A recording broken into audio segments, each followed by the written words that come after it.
Hi friends, ഞാൻ bright. ഈ Keralam online സർവീസിലേക്ക് എല്ലാവർക്കും സ്വാഗതം.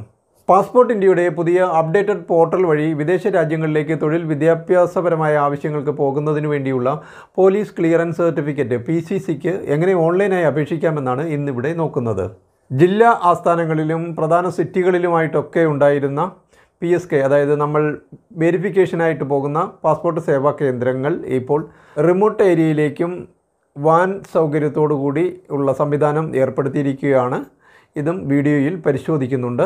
പാസ്പോർട്ട് സംബന്ധമായ ഓൺലൈൻ പ്രോസസ്സുകളടങ്ങിയ വീഡിയോകളൊക്കെ പാസ്പോർട്ട് ഓൺലൈൻ എന്ന പ്ലേലിസ്റ്റിൽ ക്രമീകരിച്ചിട്ടുണ്ട്. പുതിയ പാസ്പോർട്ടിന് അപേക്ഷിക്കുന്നതും റിന്യൂ ചെയ്യുന്നതിൻ്റെയും ഒക്കെ വീഡിയോകൾ ഇതിനോടകം ചാനലിൽ ലഭ്യവുമാണ്. നാട്ടിലെ അല്ലെങ്കിൽ ഇന്ത്യക്കകത്തുള്ള തൊഴിൽ വിദ്യാഭ്യാസപരമായ ആവശ്യങ്ങൾക്ക് വേണ്ടി PCCക്ക് അപേക്ഷിക്കുന്നത് തുണ പോർട്ടൽ വഴിയാണ്. ഇത് നമുക്ക് മൊബൈൽ ആപ്ലിക്കേഷൻ ഉപയോഗിച്ചും വെബ്സൈറ്റ് ഉപയോഗിച്ചും അപേക്ഷിക്കാവുന്നതാണ്. അതിൻ്റെയും വീഡിയോ ചാനലിൽ ലഭ്യമാണ്. എന്നാൽ വിദേശ രാജ്യങ്ങളിലേക്കുള്ള PCCക്ക് വീഡിയോയിൽ പറയുന്നത് പോലെ പാസ്പോർട്ട് ഇന്ത്യയുടെ പോർട്ടൽ വഴിയാണ് അപേക്ഷിക്കേണ്ടത്. കേന്ദ്ര സംസ്ഥാന ഗവൺമെൻറ്റുകളുടെ ഏതാണ്ട് 35-ലധികം വിവിധ ഡിപ്പാർട്ട്മെൻറ്റുകളുമായി ബന്ധപ്പെട്ട വിവിധ ഓൺലൈൻ പ്രോസസ്സുകളടങ്ങിയ 100 കണക്കിന് വീഡിയോകൾ ചാനലിൽ ലഭ്യമാണ്. നിങ്ങളിതുവരെയും ചാനൽ സബ്സ്ക്രൈബ് ചെയ്തിട്ടില്ലെങ്കിൽ ദയവായി ഒന്ന് സബ്സ്ക്രൈബ് ചെയ്തേക്കുക. കൂടാതെ വീഡിയോ ഇഷ്ടപ്പെട്ടാൽ ലൈക്ക് ചെയ്യാനും മറക്കാതിരിക്കുക. ഇനി നമുക്ക് നേരെ വീഡിയോയിലേക്ക് കടക്കാം. ഇതാണ് പാസ്പോർട്ട് ഇന്ത്യയുടെ പുതിയ പരിഷ്കരിച്ച വെബ്സൈറ്റ്. ഇവിടെ നിന്നും സർവീസ് വെബ്സൈറ്റിലേക്ക് നമുക്ക് പോവുകയും ചെയ്യാവുന്നതാണ്.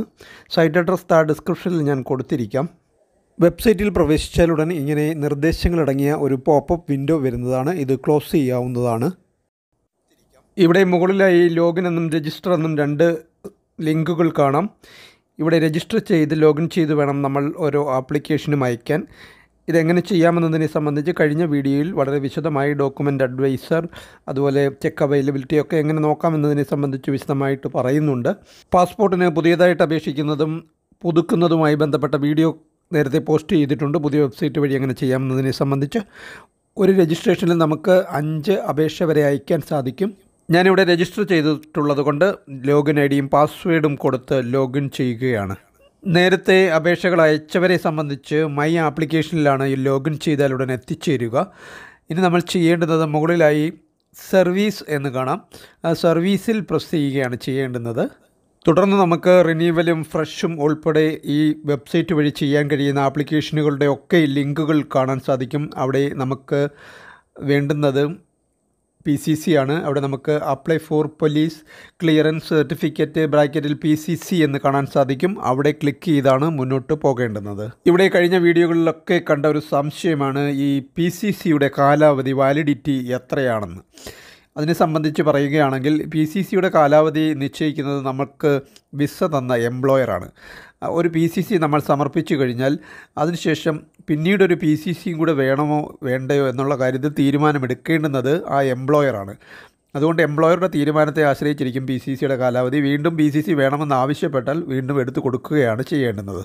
ഇനി നമുക്ക് ആപ്ലിക്കേഷനിലേക്ക് വന്നാൽ നമ്മളിവിടെ പോലീസ് ക്ലിയറൻസ് സർട്ടിഫിക്കറ്റ് PCC എന്ന ലിങ്കിൽ പ്രസ് ചെയ്ത് മുന്നോട്ട് പോയി കഴിഞ്ഞാൽ അവിടെ വരുന്ന ലിങ്കിൽ നമുക്ക് പാസ്പോർട്ട് നമ്പർ, ഡേറ്റ് ഓഫ് ബർത്തും കൊടുത്ത് സെൻഡ് OTP കൊടുത്താണ് ചെയ്യാം. പക്ഷേ പാസ്പോർട്ട് ഉള്ളവരുടെ ഒന്നും മൊബൈലും അതുപോലെ ഇമെയിലും പാസ്പോർട്ടുമായിട്ടൊന്നും ലിങ്ക്ഡ് ആയിട്ടില്ല. അതുകൊണ്ട് ഇപ്പോൾ അതൊന്നും ചെയ്യാൻ സാധിക്കത്തില്ല. അതുകൊണ്ട് നമുക്ക് ചെയ്യേണ്ടുന്നത് സ്കിപ്പ് ഫോർ നൗ എന്നവിടെ കാണാം. അവിടെ പ്രസ് ചെയ്ത് മുന്നോട്ട് പോകണം. പിന്നീട് പാസ്പോർട്ട് ഓഫീസ് ഓട്ടോമാറ്റിക് അവിടെ ഫെച്ച് ചെയ്ത് വരും. ഇത് നമ്മളെ പ്രൊഫൈൽ ക്രിയേറ്റ് ചെയ്യുന്നതിനനുസരിച്ചാണ് ഇവിടെ പാസ്പോർട്ട് ഓഫീസ് വരുന്നത്. കേരളത്തിൽ കൊച്ചി, കോഴിക്കോട്, തിരുവനന്തപുരം തുടങ്ങിയവയൊക്കെയാണ് റീജിയണൽ പാസ്പോർട്ട് ഓഫീസുകൾ. ഈ RPOയുടെ കീഴിൽ വരുന്ന പാസ്പോർട്ട് സേവാ കേന്ദ്രം PSKയിലാണ് നമ്മൾ വെരിഫിക്കേഷനായി ആപ്ലിക്കേഷൻ കൊടുത്ത ശേഷം പോകേണ്ടുന്നത്. ഇവിടെ നമ്മൾ നെക്സ്റ്റ് കൊടുത്ത് മുന്നോട്ട് പോയാൽ മാത്രം മതി. തുടർന്ന് വരുന്ന പേജിൽ ആ പാസ്പോർട്ടിലുള്ള ഡീറ്റെയിൽസാണ് കൊടുക്കേണ്ടുന്നത്. പാസ്പോർട്ടിൻ്റെ ഫ്രണ്ട് പേജ്, ഫോട്ടോയുള്ള പേജിലുള്ള ഡീറ്റെയിൽസാണ് കൊടുക്കേണ്ടുന്നത്. Passport number, place of issue, date of expiry, ഇത്രയും കാര്യങ്ങൾ പാസ്പോർട്ടിൻ്റെ ഫ്രണ്ട് പേജിൽ, ഫോട്ടോ പേജിൽ കൃത്യമായിട്ടുണ്ടാകും. അത് അതേപോലെ കൊടുത്താൽ മാത്രം മതിയാകും. അതിനും താഴെയായി നമുക്ക് region, country four which PCC is required. ഇത് ഏറ്റവും പ്രധാനപ്പെട്ടൊരു ചോദ്യമാണ്. ഏത് രാജ്യത്തേക്ക് പോകാനാണ് നമുക്ക് PCC ആവശ്യമായിട്ടുള്ളത്? അവിടെ ആ കോംബോ ബോക്സിൽ ക്ലിക്ക് ചെയ്താൽ രാജ്യങ്ങളുടെ ലിസ്റ്റ് വരും. അവിടെ നിന്നും ഏത് കൺട്രിയാണെന്ന് വെച്ചാൽ ആ കൺട്രി ചൂസ് ചെയ്ത് കൊടുക്കുകയാണ് ചെയ്യേണ്ടുന്നത്. അടുത്തതായിട്ട് നമ്മൾ ശ്രദ്ധിക്കേണ്ടത് അതിനും താഴെയായിട്ട് purpose for which PCC is required, എന്താവശ്യത്തിന് വേണ്ടിയാണ് PCC ആവശ്യമായിട്ടുള്ളത് അവിടെ ലിസ്റ്റ് കൊടുത്തിട്ടുണ്ട്. ഇത് ശ്രദ്ധാപൂർവം നമ്മൾ ചൂസ് ചെയ്ത് കൊടുക്കേണ്ട ഒന്ന് തന്നെയാണ്. ഇവിടെ നമുക്ക് adoption, citizenship, education, research, employment visa, work permit, അതാണ് സാധാരണ കൂടുതലും കൊടുക്കാറുള്ളത്. അതുപോലെ തന്നെ immigration, long time visa, tourist visa, അങ്ങനെ ലിസ്റ്റ് കൊടുത്തിട്ടുണ്ട്. ഇതിൽ നിന്നും ആവശ്യമുള്ളത് ചൂസ് ചെയ്യുക. ഇവിടെ നമ്മൾ ശ്രദ്ധിക്കേണ്ടുന്നത് ഇതിലേത് കാറ്റഗറിയാണോ നമുക്ക് തിരഞ്ഞെടുക്കേണ്ടത് അത് വിസ ഇഷ്യൂ ചെയ്ത ഏജൻസിക്ക് അറിയാൻ പറ്റും, അല്ലെ എംപ്ലോയർ വിസ ഇഷ്യൂ ചെയ്ത എംപ്ലോയർക്ക് അറിയാൻ പറ്റും. ആ ഏജൻസിയോ എംപ്ലോയറെ വിളിച്ച് ചോദിച്ച് അന്വേഷിച്ച് കാര്യങ്ങൾ കൃത്യമായി മനസ്സിലാക്കിയതിന് ശേഷം ഇതിലൊന്ന് ചൂസ് ചെയ്ത് കൊടുക്കേണ്ടതാണ്. അതുപോലെ പാസ്പോർട്ട് ഇഷ്യൂവും എക്സ്പയറിയും തിരഞ്ഞെടുക്കുമ്പോൾ അവിടെ കലണ്ടർ വരും. ആ കലണ്ടർ ചൂസ് ചെയ്തതിന് ശേഷം അവിടെ 2025 എന്ന് കാണാം, അല്ലെങ്കിൽ ആ വർഷം ഏതാണോ ആ വർഷത്തിൽ പ്രസ് ചെയ്ത ബാക്കിയുള്ള വർഷങ്ങളൊക്കെ ഇവിടെ താഴെ വരും. അതിൽ നിന്നും ആവശ്യമുള്ള തിരഞ്ഞെടുത്ത് തുടർന്ന് മന്തും തിരഞ്ഞെടുത്ത് നമുക്ക് കലണ്ടർ ചൂസ് ചെയ്ത് കൊടുക്കാവുന്നതാണ്. ഇവയെല്ലാം ശരിയായി കൊടുത്തതിന് ശേഷം സേവ് ആൻഡ് നെക്സ്റ്റ് കൊടുത്ത് അടുത്ത പേജിലേക്ക് പോകാവുന്നതാണ്. ഇവിടെ ആദ്യം കൊടുക്കേണ്ടുന്നത് ഗിവൺ നെയിമും സർനെയിമുമാണ്. ഇത് ഇതേപോലെ തന്നെ പാസ്പോർട്ടിൻ്റെ ഫ്രണ്ട് പേജ്, ഫോട്ടോ പേജിൽ ഉണ്ടാകും. ഇവിടെ ശ്രദ്ധിക്കേണ്ട പാസ്പോർട്ട് നമ്പർ എന്ന് പ്രത്യേകം കൊടുത്തിട്ടുണ്ടായിരിക്കത്തില്ല. ആ ഫോട്ടോ പേജിൽ വലത് സൈഡിൽ മുകളിലായിട്ട് കാണുന്നതാണ് പാസ്പോർട്ട് നമ്പർ. ആദ്യം നമ്മൾ കൊടുക്കണമെന്ന് പറഞ്ഞു, അതവിടെ കൊടുക്കണം. ഇംഗ്ലീഷിലെ ഒരു അക്ഷരത്തിലായിരിക്കും പാസ്പോർട്ട് നമ്പർ സ്റ്റാർട്ട് ചെയ്യുന്നത്. ഇപ്പോൾ പുതിയ പാസ്പോർട്ടിൽ 2 ആൽഫബറ്റ് വരുന്നതായി കാണുന്നുണ്ട്. പിന്നീട് ഗിവൺ നെയിമും സർനെയിമും അതുപോലെ തന്നെ പാസ്പോർട്ടിൽ ഉണ്ടാകും, അത് അതേപോലെ കൊടുക്കുക. തുടർന്ന് വരുന്നതും പാസ്പോർട്ടിൽ തന്നെ ഉണ്ടാകും. അവിടെ വരുന്നത് gender, place of birth, date of birth, ഇവയൊക്കെ പാസ്പോർട്ടിൽ അതേപോലെ ഉണ്ട്. അതിവിടെ കൊടുത്താൽ മാത്രം മതിയാകും. പിന്നീട് citizenship of India by birth ആണ് കൊടുക്കേണ്ടുന്നത്. നാച്ചുറലൈസേഷൻ, ഡിസെൻറ്റ് തുടങ്ങിയവയൊക്കെ വിദേശത്ത് ജനിച്ച കുട്ടികളെ സംബന്ധിച്ചുള്ളതാണ്. വോട്ടർ ID കാർഡ് നമ്പരും പാൻ കാർഡ് നമ്പരും ഒന്നും കൊടുക്കേണ്ട ആവശ്യമില്ല. അടുത്തത് എംപ്ലോയ്മെൻറ്റ് ടൈപ്പാണ്, അവിടെ അനുയോജ്യമായത് കൊടുക്കുക. അതേഴ്സോ, നോട്ട് എംപ്ലോയിഡോ സാധാരണ കൊടുക്കാറുള്ളത്. അതുപോലെ തന്നെ ഗവൺമെൻറ് എംപ്ലോയി അങ്ങനെയുള്ളവർ അത് തന്നെ കൊടുക്കുക. ടെക്നോ പാർക്ക് തുടങ്ങിയവയൊക്കെ അങ്ങനെയുള്ളിടത്ത് ജോലിയുള്ളവർ പ്രൈവറ്റ് എന്നാണ് കൊടുക്കേണ്ടത്. എംപ്ലോയ്മെൻറ്റ് അനുയോജ്യമായത് കൊടുത്തതിന് ശേഷം ആധാർ നമ്പർ ഇഫ് അവൈലബിൾ എന്നാണ് ചോദിച്ചിരിക്കുന്നത്. പാസ്പോർട്ടിലെയും ആധാറിലേക്ക് അഡ്രസ്സ് കറക്റ്റായിട്ടുള്ളവർ ആധാർ നമ്പർ കൊടുത്ത് തന്നെ പോകാം. അതിനുശേഷം കൊടുക്കുകയാണെങ്കിൽ എസ് കൊടുക്കണം തൊട്ട് താഴെ, കൊടുത്തില്ലെങ്കിൽ നോ കൊടുത്തും പോകും. മുകളിൽ 2 കാര്യങ്ങളുണ്ട്, ജെൻഡറും എഡ്യൂക്കേഷണൽ ക്വാളിഫിക്കേഷനും. ഇവ രണ്ടും അനുയോജ്യമായത് കൊടുക്കാവുന്നതാണ്. ഇവയെല്ലാം ശരിയായി കൊടുത്തതിന് ശേഷം വീണ്ടും താഴെ വന്ന് സേവ് ആൻഡ് നെക്സ്റ്റ് കൊടുത്ത് അടുത്ത പേജിലേക്ക് പോകാവുന്നതാണ്. ഇവിടെ ഫാമിലി ഡീറ്റെയിൽസാണ് കൊടുക്കേണ്ടുന്നത്. മുകളിൽ നമുക്കൊരു ARN നമ്പർ ലഭിച്ചിട്ടുണ്ട്. ഇവിടെ നമുക്ക് ഫാദറിൻ്റെ ഗിവൺ നെയിമും പിന്നീട് സർനെയിമുമാണ് കൊടുക്കേണ്ടത്. അതുപോലെ മദറിൻ്റെയും സ്പൗസിൻ്റെയും കൊടുക്കണം. ലീഗൽ ഗാർഡിയൻ ഒന്നും ആവശ്യമായി വരാറില്ല. ഇവിടെ നമ്മൾ നിലവിലുള്ള പാസ്പോർട്ടിൻ്റെ ലാസ്റ്റ് പേജിൽ, അവസാന അഡ്രസ് പേജിൽ ഇവയൊക്കെ ഉണ്ടാകും. അവിടെ എങ്ങനെയാണോ കൊടുത്തിരിക്കുന്നത് അതേപോലെ കൊടുത്താൽ മതി. ഗിവൺ നെയിം മാത്രമേ ഉള്ളെങ്കിൽ ഗിവൺ നെയിം മാത്രം കൊടുത്താൽ മതിയാകും. പക്ഷേ പുതിയ പാസ്പോർട്ട് വരുമ്പോൾ ചിലപ്പോൾ ഈ ഒരു ഡീറ്റെയിൽസ് എല്ലാം കണ്ടെന്ന് വരില്ല. അപ്പോൾ നമ്മൾ അനുയോജ്യമായത് കൊടുത്തു പോയാൽ മതി. ഇവയെല്ലാം ശരിയായി കൊടുത്തതിന് ശേഷം സേവ് ആൻഡ് നെക്സ്റ്റ് കൊടുത്ത് അടുത്ത പേജിലേക്ക് പോകാവുന്നതാണ്. ഇവിടെ അഡ്രസ് പേജാണ്. സാധാരണ ഉണ്ടാകുന്നൊരു സംശയമാണ്, അഡ്രസ്സ് ഇപ്പോൾ പാസ്പോർട്ടിലുള്ള അഡ്രസ്സിലല്ല താമസിക്കുന്നത്, അപ്പോൾ എന്ത് ചെയ്യും എന്നുള്ളത്. അങ്ങനെയുള്ള സാഹചര്യത്തിൽ പുതിയ അഡ്രസ്സ് വെച്ച് നമ്മൾ പാസ്പോർട്ട് റീഇഷ്യൂവിന് അപ്ലൈ ചെയ്ത് അഡ്രസ്സ് മാറ്റിയതിന് ശേഷം മാത്രമേ PCCക്ക് അപേക്ഷിക്കുവാൻ സാധിക്കൂ എന്നുള്ള കാര്യം ഓർത്തിരിക്കുക. ഇപ്പോൾ നിലവിൽ പാസ്പോർട്ടിൽ എന്ത് അഡ്രസ്സാണോ ഉള്ളത് അത് അതേപോലെ കൊടുക്കുക. അതിനുശേഷം താഴെ വന്ന് പിൻകോഡ് കൊടുക്കണം. പിൻകോഡിനനുസരിച്ചാണ് തൊട്ട് താഴെ ഡിസ്ട്രിക്റ്റ് വരുന്നത്.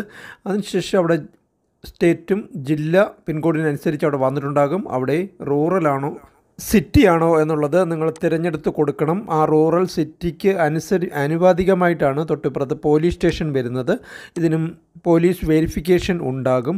അതുകൊണ്ട് കറക്റ്റായിട്ടുള്ള പോലീസ് സ്റ്റേഷൻ നിങ്ങൾ സിറ്റിയും റൂറലും മാറി മാറി കൊടുത്ത് ഏത് കൊടുക്കുമ്പോഴാണോ പോലീസ് സ്റ്റേഷൻ വരുന്നത്, നിങ്ങളുടെ പോലീസ് സ്റ്റേഷൻ വരുന്നത്, അത് കറക്റ്റായിട്ട് കൊടുക്കാൻ ശ്രമിക്കുക. താഴെയായിട്ട് ഇപ്പോഴത്തെ മൊബൈൽ നമ്പർ കൊടുക്കുക. ലാൻഡ് ഫോൺ നമ്പർ കൊടുക്കേണ്ട ആവശ്യമില്ല.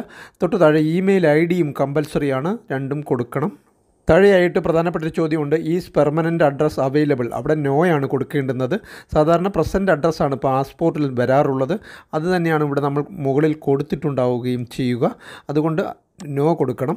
അല്ലാതെ യെസ് കൊടുത്തതിന് ശേഷം വീണ്ടും യെസ് കൊടുത്ത് പഴയതുപോലെ ഇപ്പോഴത്തെ പെർമനൻ്റ് അഡ്രസ്സ് വേറെയാണെങ്കിൽ അവിടെ കൊടുക്കാനുള്ള ഓപ്ഷനൊക്കെ ഉണ്ട്. സാധാരണഗതിയിൽ ഇവിടെ നമ്മൾ നോ കൊടുത്തങ്ങ് പോയാൽ മാത്രം മതിയാകും. ഇവയെല്ലാം ശരിയായി കൊടുത്തതിന് ശേഷം സേവ് ആൻഡ് നെക്സ്റ്റ് കൊടുത്ത് അടുത്ത പേജിലേക്ക് പോകാവുന്നതാണ്.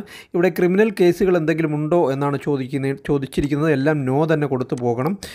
എന്തെങ്കിലും കേസ് ഉണ്ടെങ്കിൽ കോടതിയിലെ വ്യവഹാരത്തിൽ ഇരിക്കുന്നതാണെങ്കിൽ യെസ് കൊടുത്ത് അതിൻ്റെ ഡീറ്റെയിൽസൊക്കെ കൊടുക്കുകയൊക്കെ വേണം. മാത്രവുമല്ല അതിൻ്റെ പ്രൂഫ് കൊടുക്കേണ്ടിയൊക്കെ വരും. കുറച്ച് കോംപ്ലിക്കേറ്റഡ് ആണത്. ക്യാമറ ഫൈൻ പോലെയുള്ള പെറ്റി കേസുകളൊന്നും ഇവിടെ പ്രശ്നമല്ല. അങ്ങനെയുള്ളവർക്ക് എല്ലാം നോ കൊടുത്ത് തന്നെ പോകാം. ഞാനിവിടെ എല്ലാം നോ കൊടുത്തതിന് ശേഷം താഴെ വന്ന് സേവ് ആൻഡ് നെക്സ്റ്റ് കൊടുത്ത് അടുത്ത പേജിലേക്ക് പോവുകയാണ്. ഇവിടെ ഫോം ഫില്ലിംഗ് ഇപ്പോൾ പൂർത്തിയായിരിക്കുകയാണ്. ഇനി നമുക്ക് പ്ലേസ് താഴെ കൊടുത്തതിന് ശേഷം അവിടെ ഐ അഗ്രിയിൽ ടിക്ക് മാർക്ക് കൊടുത്ത് ആദ്യം സേവ് ചെയ്യുകയാണ് ചെയ്യേണ്ടുന്നത്. അങ്ങനെ സേവ് കൊടുത്തതിന് ശേഷം ഇവിടെ നമുക്കൊരു പോപ്പപ്പ് വിൻഡോ വരുന്നതാണ്, ഓക്കെ കൊടുക്കാവുന്നതാണ്. അങ്ങനെ സേവ് കൊടുത്തതിന് ശേഷം പിന്നെ നമുക്കിവിടെ ഒരു പ്രിവ്യൂ ഉണ്ട്. ഉറപ്പായിട്ടും ആ പ്രിവ്യൂ കൊടുത്ത് അതിൻ്റെ ഡീറ്റെയിൽസ് പരിശോധിക്കണം. പ്രിൻ്റ് എടുത്തും ഒക്കെ പരിശോധിച്ച് നോക്കി എന്തെങ്കിലും തെറ്റുണ്ടോ എന്ന് നോക്കണം. ഞാനിവിടെ അത് ചെയ്തിട്ടില്ല, കഴിഞ്ഞ വീഡിയോകളിലൊക്കെ അത് കാണിച്ചിട്ടുള്ളതാണ്. അങ്ങനെ പ്രിവ്യൂ എടുത്ത് പരിശോധിച്ച് നോക്കിയതിന് ശേഷം അവിടെ സബ്മിറ്റ് കൊടുക്കാവുന്നതാണ്. തുടർന്നൊരു പോപ്പപ്പ് വിൻഡോ വരുന്നതാണ്. ഇവിടെ പേ ആൻഡ് ഷെഡ്യൂൾ അപ്പോയിൻമെൻറ്റ് എന്ന ലിങ്കിൽ പ്രസ് ചെയ്താണ് മുന്നോട്ട് പോകേണ്ടത്. തൊട്ടപ്പുറത്ത് പ്രിൻറ്റിൻ്റെ ഒക്കെ ഓപ്ഷൻ ഉണ്ട്, അതിൽ കൊടുത്താൽ വീണ്ടും കോംപ്ലിക്കേറ്റഡ് ആകും. അതിന് മുന്നേ നമ്മൾ എന്ത് ചെയ്യണം, ഈ പ്രിവ്യൂ എടുത്ത് നല്ലതുപോലെ പരിശോധിച്ചതിന് ശേഷം ഈ ഒരു സ്റ്റെപ്പിലേക്ക് വരണം. ഇവിടെ പേ ആൻഡ് ഷെഡ്യൂൾ അപ്പോയിൻമെൻറ്റ് കൊടുത്ത് മുന്നോട്ട് പോവുകയാണ്. തുടർന്നൊരു വാർണിംഗ് വരുന്നതാണ്. ഇവിടെ പറഞ്ഞിരിക്കുന്നത് PCC അപേക്ഷകർ ധാരാളം ഉള്ളത് കൊണ്ട് റീഷെഡ്യൂളിംഗ് അനുവദിക്കുന്നില്ല എന്ന് തന്നെയാണ്. ഡേറ്റ് തീരുമാനിച്ച് ഉറപ്പിച്ചതിന് ശേഷം അപ്പോയിൻമെൻറ്റ് എടുക്കാൻ ശ്രമിക്കുക എന്നാണ് പറഞ്ഞിരിക്കുന്നത്. അങ്ങനെ റീഷെഡ്യൂളിംഗ് അനുവദിക്കണമെങ്കിൽ തക്കതായ മെഡിക്കൽ റീസൺ വേണം. ആ മെഡിക്കൽ പേപ്പേഴ്സ് കൺസേൺഡ് പാസ്പോർട്ട് ഓഫീസറെ കാണിച്ച് വേണം. റീഷെഡ്യൂൾ എന്ന് പറഞ്ഞാൽ ഡേറ്റ് മാറ്റുക എന്നാണ്, ഡേറ്റ് മാറ്റേണ്ടുന്നത്. അതുകൊണ്ട് കറക്റ്റായിട്ടുള്ള ഡേറ്റ് തീരുമാനിച്ചുറച്ച് ഒരു ഡേറ്റ് കണ്ടെത്തി അപ്പോയിൻമെൻറ്റ് എടുക്കുവാൻ ശ്രമിക്കുക. അതിനുശേഷം താഴെ ഓക്കെ ഐ അണ്ടർസ്റ്റാൻഡ് എന്നുള്ളത് ലിങ്കിൽ പ്രസ് ചെയ്ത് കൊടുക്കുകയാണ് ചെയ്യേണ്ടത്. ഈ ഒരു വാർണിംഗ് വരും, ഭാവിയിൽ എല്ലായ്പ്പോഴും ഉണ്ടാകണമെന്നും ഇല്ല. അങ്ങനെ ഐ അണ്ടർസ്റ്റാൻഡിൽ പ്രസ് ചെയ്ത് കഴിഞ്ഞാൽ നമുക്ക് ഷെഡ്യൂൾ അപ്പോയിൻമെൻറ്റ് പേജിലേക്ക് എത്തിച്ചേരുന്നതാണ്. ഇവിടെ PSK തിരഞ്ഞെടുക്കുകയാണ് ഇനി നമ്മൾ ചെയ്യേണ്ടുന്നത്. പാസ്പോർട്ട് സേവാ കേന്ദ്ര എന്നാണ് PSK. അവിടെയാണ് നമ്മൾ സർട്ടിഫിക്കറ്റുമായിട്ട് വെരിഫിക്കേഷന് പോകേണ്ടുന്നത് അപ്പോയിൻമെൻറ്റ് എടുത്ത ശേഷം. ഇവിടെ നമുക്ക് പുതുതായിട്ട് വന്നിട്ടുള്ളത് മൊബൈൽ വാൻ ഫെസിലിറ്റി വന്നിട്ടുണ്ട്. RPO ട്രിവാൻഡ്രം മൊബൈൽ വാൻ എന്ന് പറഞ്ഞിട്ടുണ്ടാകും. അവിടെ നമുക്ക് ആ പ്രദേശത്തെ പോസ്റ്റ് ഓഫീസുമായി ബന്ധപ്പെടുത്തിയാണ് ഈ ഒരു സേവനം നൽകുക എന്നൊക്കെയാണ് അറിയാൻ സാധിക്കുന്നത്. അപ്പോൾ നമുക്ക് വാൻ വേണമെങ്കിൽ വാൻ ഉള്ളവർക്ക്, റിമോട്ടായിട്ടുള്ള ഏരിയയിലുള്ളവർക്ക് അത് വേണമെങ്കിൽ തിരഞ്ഞെടുക്കാം. അതല്ലാതെ നേരത്തെ ഉള്ള PSKകളുണ്ട്, അതും തിരഞ്ഞെടുക്കാം. അങ്ങനെ PSK തിരഞ്ഞെടുത്ത് കഴിഞ്ഞാൽ ഓക്കെ ആണോ എന്ന് ചോദിക്കും. ഓക്കെ കൊടുക്കാവുന്നതാണ്. ഇവിടെ ട്രിവാൻഡ്രം റീജിയണൽ ഓഫീസ് ആയതുകൊണ്ടാണ് RPO ട്രിവാൻഡ്രം മൊബൈൽ വാൻ എന്ന് കാണിക്കുന്നത്. നിങ്ങളിപ്പം കൊച്ചി ആണെങ്കിൽ അവിടെ കൊച്ചി ആയിരിക്കും, കോഴിക്കോടെങ്കിൽ കോഴിക്കോട്, അങ്ങനെയായിരിക്കും കാണിക്കുന്നുണ്ടാവുക. ഇനി വലത് സൈഡിൽ ഡേറ്റ് സംബന്ധമായിട്ടുള്ളൊരു വിവരണം കൊടുത്തിട്ടുണ്ട്. അവിടെ അവൈലബിൾ ആയിട്ടുള്ള ഡേറ്റുകളൊക്കെ കാണിക്കുന്നുണ്ട്. ഇനി നമ്മൾ ആ ഡേറ്റിൻ്റെ കോളത്തിൽ വന്ന് കലണ്ടർ ചൂസ് ചെയ്യണം. കലണ്ടർ ചൂസ് ചെയ്ത് കഴിഞ്ഞാൽ നമുക്കവിടെ ഒരു 4-5 ഡേറ്റുകൾ പച്ച നിറത്തിൽ കാണിച്ചിരിക്കുന്ന കാണാം. ഇതാണ് നമുക്ക് അവൈലബിൾ ആയിട്ടുള്ളത്. അതിലൊന്ന് ചൂസ് ചെയ്ത് കൊടുക്കുകയാണ് ചെയ്യേണ്ടുന്നത്. തുടർന്ന് താഴെ വന്ന് മേക്ക് പേയ്മെൻറ്റ് എന്ന് കാണാം, അവിടെ പ്രസ് ചെയ്ത് കൊടുക്കണം. പോപ്പപ്പ് വിൻഡോ വീണ്ടും വരുന്നതാണ്, ഓക്കെ കൊടുക്കാവുന്നതാണ്. തുടർന്ന് പേയ്മെൻറ്റിൻ്റെ വിശദാംശങ്ങൾ അടങ്ങിയ പേജിലേക്ക് വരും. ഇവിടെ നമ്മൾ 500 രൂപയാണ് PCCക്ക് വേണ്ടി അടയ്ക്കേണ്ട തുക. വീണ്ടും താഴോട്ട് വന്ന് പേ നൗവിൽ പ്രസ് ചെയ്ത് മുന്നോട്ട് പോവുകയാണ് ചെയ്യേണ്ടത്. ഇനി നിങ്ങൾക്ക് ഇപ്പോൾ പേയ്മെൻറ്റ് നടത്തുന്നില്ല, കുറച്ച് കഴിഞ്ഞേ നടത്തുന്നുള്ളൂ, അല്ലെങ്കിൽ ഇടയ്ക്ക് മുടങ്ങിപ്പോയി തടസ്സം നേരിട്ടു, അങ്ങനെയൊക്കെ വരുന്ന സാഹചര്യത്തിൽ ലോഗിൻ ചെയ്യണം. ലോഗിൻ ചെയ്ത് ഇവിടെ മൈ ആപ്ലിക്കേഷൻ എടുത്താൽ നമ്മൾ കൊടുത്ത ആപ്ലിക്കേഷൻ ഇവിടെ ഉണ്ട്. തൊട്ട് വലത് സൈഡിൽ നമ്മൾ ഇടയ്ക്ക് വെച്ച് കുറച്ച് ചെയ്ത് തീർത്തതാണെന്നുണ്ടെങ്കിൽ ഹോൾഡ് എന്നും പറഞ്ഞുകൊണ്ട് തൊട്ട് വലത് സൈഡിൽ തന്നെ ഉണ്ടാകും. അത് കൊടുത്ത് റിട്രീവ് ചെയ്ത് വീണ്ടും ചെയ്തു പോവുകയും ചെയ്യാവുന്നതാണ്. എനിക്കിവിടെ കംപ്ലീറ്റ് ചെയ്ത ആപ്ലിക്കേഷൻസ് മാത്രമേ ഉള്ളൂ, ഹോൾഡ് ചെയ്തതില്ല, അതുകൊണ്ടാണ് കാണിക്കാത്തത്. ഇനി നമുക്ക് നമ്മുടെ അപേക്ഷ എടുത്തതിന് ശേഷം അതിന് നേർക്കൊരു 3 വരെ കാണാം. അവിടെ കൊണ്ട് കഴ്സർ വെച്ചാൽ അവിടെ വ്യൂ എന്ന് കാണാം. ആ വ്യൂവിൽ പ്രസ് ചെയ്ത് നമുക്കിവിടെ പേ ഷെഡ്യൂൾ ആൻഡ് അപ്പോയിൻമെൻറ്റിൽ പ്രസ് ചെയ്ത് മുന്നോട്ട് പോകാം. തൊട്ട് താഴോട്ട് നമുക്ക് പ്രിൻ്റ് ആപ്ലിക്കേഷൻ റെസിപ്റ്റ് എന്നുണ്ടാകും. നമ്മൾ പേയ്മെൻറ്റ് നടത്തി ആ റെസിപ്റ്റ് നഷ്ടപ്പെട്ടു പോവുകയൊക്കെ ചെയ്താൽ അവിടെ നിന്ന് പ്രിൻ്റ് എടുക്കാം. അതുപോലെ തന്നെ track payment status, payment failure ആയി കഴിഞ്ഞാൽ ട്രാക്ക് പേയ്മെൻറ്റ് സ്റ്റാറ്റസിൽ പ്രസ് ചെയ്ത ആ പേയ്മെൻറ്റ് സക്സസ്സോ ഫെയിലിയറോ എന്ന് അറിയുവാനും സാധിക്കുന്നതാണ്. ഇനി നമുക്കിവിടെ പേ ആൻഡ് ഷെഡ്യൂൾ അപ്പോയിൻമെൻറ്റിൽ പ്രസ് ചെയ്ത് വീണ്ടും നമുക്ക് പേയ്മെൻറ്റിനായിട്ട് മുന്നോട്ട് പോകാവുന്നതാണ്. നേരത്തെ കണ്ടതാണ്, ഇതൊക്കെ ഞാൻ വിശദീകരിക്കുന്നില്ല. തുടർന്ന് നമുക്ക് താഴെയായിട്ട് പേ നൗവിലാണ് നേരത്തെ നമ്മൾ അവസാനിപ്പിച്ച്, അവിടെ വന്ന് പേ നൗവിൽ പ്രസ് ചെയ്ത് മുന്നോട്ട് പോവുകയാണ് ചെയ്യേണ്ടുന്നത്. തുടർന്ന് പേയ്മെൻറ്റ് ഗേറ്റ്വേ വരുന്നതാണ്. ഇവിടെ ധാരാളം പേയ്മെൻറ്റ് ഓപ്ഷൻസ് ഉണ്ട്. Net banking, credit card, debit card, UPI. ഞാനിവിടെ UPI പേയ്മെൻറ്റ് മോഡ് തിരഞ്ഞെടുത്തതിന് ശേഷം QR കോഡ് സെലക്ട് ചെയ്ത QR കോഡ് സ്കാൻ ചെയ്ത് പേയ്മെൻറ്റ് നടത്തുകയാണ്. കുറച്ചുകൂടെ സൗകര്യപ്രദമായിട്ട് തോന്നിയത് അതാണ്. തുടർന്ന് നമുക്ക് അപ്പോയിൻമെൻറ്റ് റെസിപ്റ്റ് പ്രിൻ്റ് എടുക്കാനുള്ള ലിങ്ക് വരുന്നതും അതുവഴി ആ റെസിപ്റ്റ് പ്രിൻ്റ് എടുത്ത് PSKയിൽ ആ റിപ്പോർട്ടിംഗ് ടൈം അതിലുണ്ടാകും. ആ ടൈമിൽ അവിടെ പോവുകയാണ് ചെയ്യേണ്ടുന്നത്. ഇവിടെ പറയാൻ വിട്ടുപോയൊരു കാര്യമുണ്ട്. യാതൊരുവിധ ഡോക്യുമെൻസും ഇതിനും അപ്ലോഡ് ചെയ്യേണ്ട ആവശ്യമില്ല. പുതിയ പാസ്പോർട്ട് എടുക്കുന്നതിനും റിന്യൂ ചെയ്യുന്നതിനും PCCക്ക് അപ്ലൈ ചെയ്യുന്നതിനും ഒന്നും യാതൊരുവിധ ഡോക്യുമെൻസും അപ്ലോഡ് ചെയ്യേണ്ട ആവശ്യമില്ലെന്ന് പ്രത്യേകം എടുത്തു പറയുകയാണ്. PCC പോലീസ് വെരിഫിക്കേഷൻ ഉണ്ടാകും. തപാലിലാണ് PCC ലഭിക്കുന്നത്. പാസ്പോർട്ടിൽ എൻഡോസ് ചെയ്ത് വരികയല്ല. A4 സൈസിലുള്ള പേപ്പറിൽ തപാലിൽ PCC ലഭിക്കുകയാണ് ചെയ്യുന്നത്. ഇതോടെ ഈ ഒരു വീഡിയോ ഇവിടെ പൂർണ്ണമാവുകയാണ്. Thank you for watching video.